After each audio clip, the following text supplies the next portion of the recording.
نحمده ونصلي ونسلم على رسوله الكريم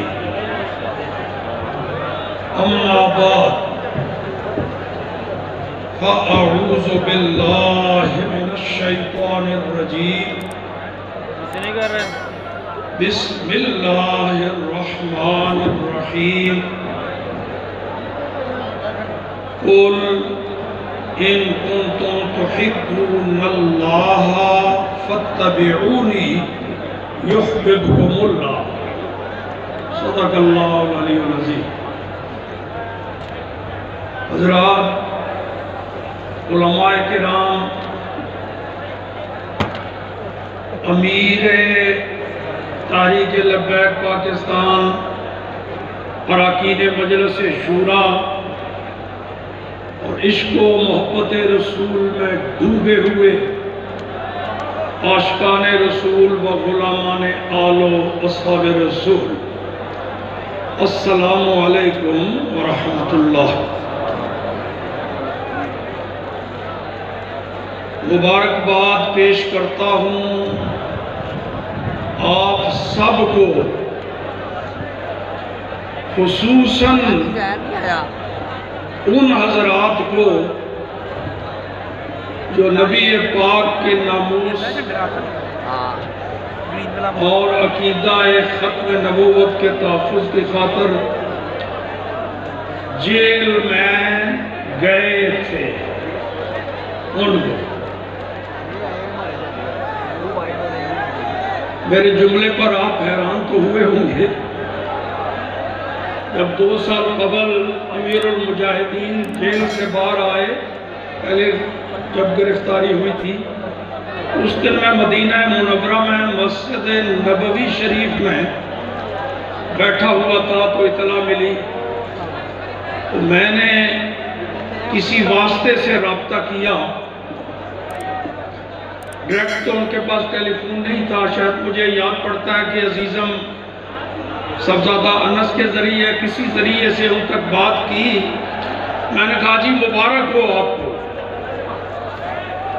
کہنے لگے خیر مبارک۔ میں نے کہا پتہ ہے مبارک بات میں نے کس کام کی دی؟ یہ نہ سمجھنا کہ میں نے جیل سے باہر آنے کی مبارک دی ہے، میں جیل جانے کی مبارک دے رہا ہوں۔ تو میں اسی طرح میرا بیٹا وہ فیض آباد دھرنے میں جیل میں کچھ دن رہا، باہر آیا تو میں تو خیر وہ ذرا بھاگ دوڑ زیادہ نہیں کر سکا، تو مجھے بتایا گیا جی جیل سے باہر آ گیا ہے، اس کو بھی یہی بات کہی۔ اللہ پاک یہ قربانیاں قبول و منظور فرمائے، اور مجھے اس بات پہ فخر ہے، نازاں ہوں کہ میں امیر المجاہدین جیسے عاشق رسول کا استاد ہونے کی سعادت رکھتا ہوں۔ عموماً شاگردوں کو اپنے استاد پہ ناز ہوتا ہے، مگر کچھ شاگرد ایسے ہوتے ہیں کہ استاد کو ان پر ناز ہوتا ہے۔ اللہ کے فضل و کرم سے میں میرے سمیت جو بوڑھے نئی میدان میں آ سکے، ہم شرمندہ ہیں اے امیر المجاہدین، شرمندہ ہیں، ہم سمجھ ہی نہیں سکے تجھے کہ اللہ نے کیا مقام و مرتبہ دیا ہے۔ اس واسطے میں ایک تو یہ بات عرض کروں گا جو پہلے بھی کی تھی، آپ کو یاد ہے امیر المجاہدین کو کہا تھا، ان کے بارے میں کہا تھا کہ جب میں جامعہ نظامیہ میں اپنے 9 نمبر کمرے میں بیٹھا ہوں، امیر المجاہدین میرے پاس آئیں، میں استاذ وہ میرے شاگرد جو ملنے آئے ہیں ٹھیک، لیکن میدان میں جب نکلیں گے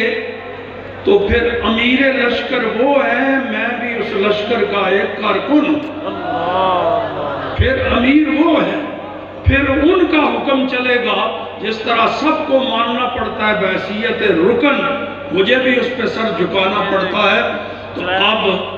وہی جذبات میرے ان کے جانشین اور اب موجودہ امیر لشکر کے لیے یہی جذبات ہیں۔ انشاءاللہ دعائیں بھی ساتھ ہیں، ہمدردیاں بھی ساتھ ہیں، اور جتنے جوگا ہوں انشاءاللہ مجھے میدان میں پیچھے نہیں پائیں گے انشاءاللہ العزیز۔ اور ساتھ ہی اپیل بھی کرتا ہوں، جن جن کا مجھ سے کچھ بھی تعلق ہے، کچھ بھی تعلق میرے ساتھ بنتا ہے، ان کا براہ راست شاگرد ہیں یا شاگردوں کے شاگرد ہیں یا ویسے میرے ساتھ عقیدت و محبت رکھتے ہیں، میں اپیل کروں گا اب پس و پیش کا وقت نہیں رہا،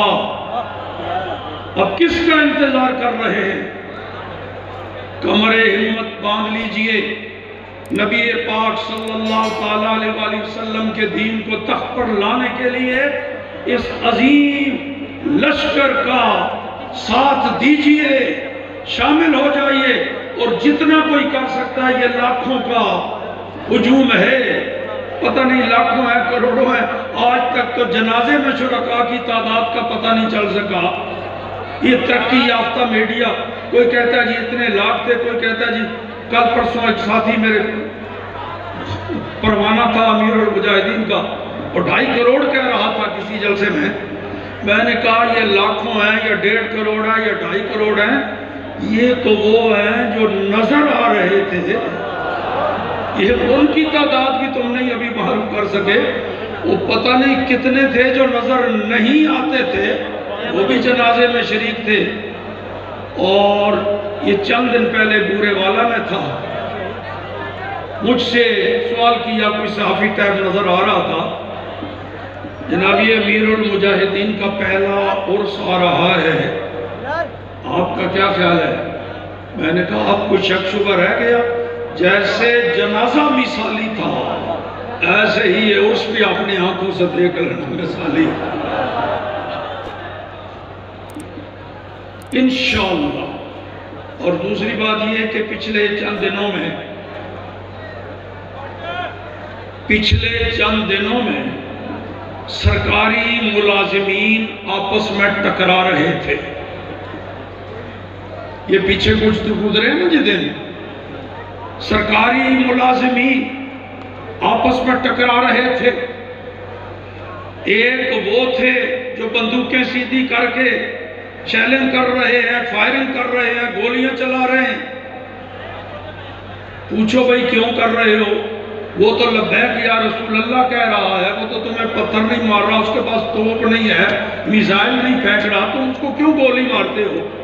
وہ تو گالیاں میں نہیں دے رہا، لبیک یا رسول اللہ کہہ رہا۔ وہ جی بس کیا کریں، مجبوری ہے، سرکاری ملازم ہے، سرکاری ملازم ہے، ان سے پوچھو بھئی تجھے کیا ہوا ہے، تجھے پتہ ہے وہ گولی مار دے گا، مر جاؤں گا، وہ کیوں؟ کہتا ہے جی مجبوری ہے، سرکاری ملازم ہے، دونوں طرف سرکاری ملازم، پر ان کی سرکار آؤ، ان دیوانوں کی سرکار آؤ، وہ بھی سرکاری ملازم، یہ بھی، وہ بھی مجبور ہیں اور یہ بھی مجبور ہیں، وہ اپنی سرکار سے وفا کا حق ادا کر رہے ہیں، اور یہ دیوانے اپنی سرکار سے حق وفا ادا کر رہے ہیں۔ بس اس بات پہ ختم کرتا ہوں، بہت بڑے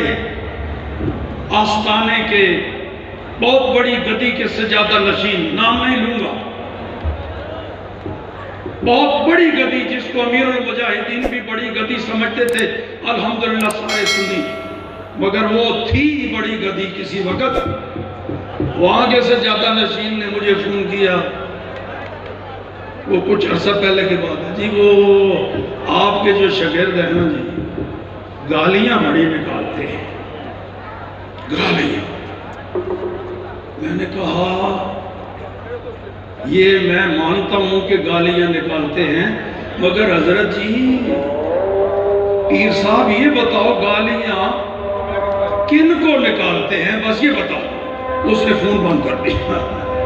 اللہ پاک آپ سب کے جذبات کا بہترین انعام عطا فرمائے، اور امیر المجاہدین کی خواہش کے مطابق دین مصطفیٰ تخت پر آئے اور آ کے رہے گا انشاءاللہ العزیز۔ وآخر دعوانا